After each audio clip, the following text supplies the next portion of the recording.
Hi, I'm Darin. I just passing through London, Ontario. I thought I'd stop at a place that's very dark in my life.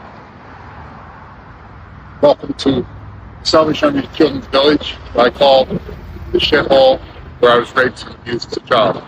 Down this way here.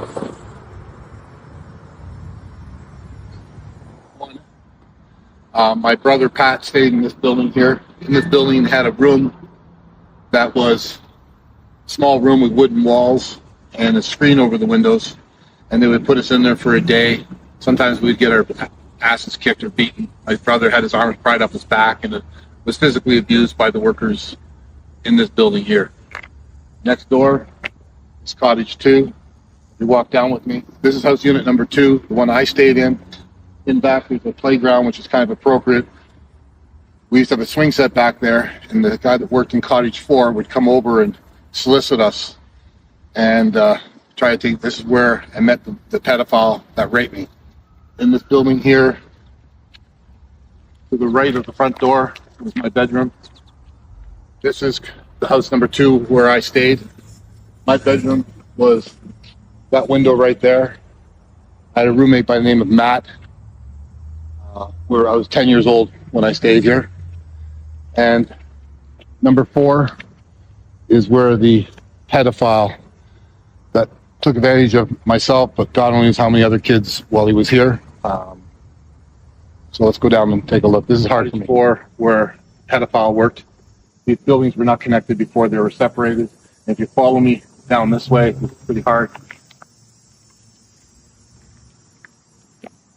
Leads back to the train tracks, and over that way with the U.S. Army military base where I was taken there to smoke cigarettes with him at 10 years of age, and he would threaten to tell the people at Salvation Army that I was smoking if I didn't perform certain acts to him. One of the acts that I had to do back here. It makes it look nice and peaceful, but in the mid-70s, this to me was a horror show.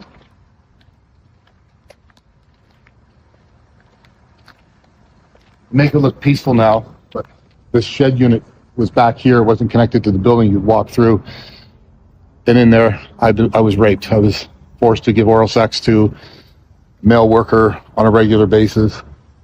And just on the other side of the trees, there we'd go around, and he would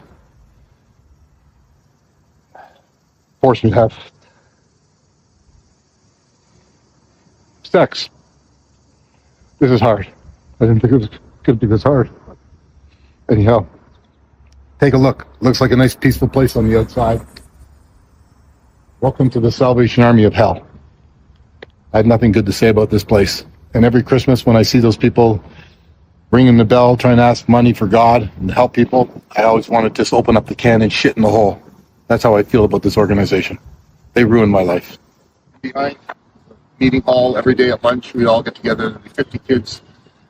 We get together and have our meals here after our school was just up here across the street. But this was a typical place for kids back in the 70s. Regulations were low. Pedophiles ran rapid. Looks peaceful on the outside, but these places have a lot of horror stories. And mine is one of them. God knows how many more this has happened to. But this has been a hard thing for me to do today. I had to edit this to break because I've broken down a couple of times. But these guys have got to pay what they've done, or at least be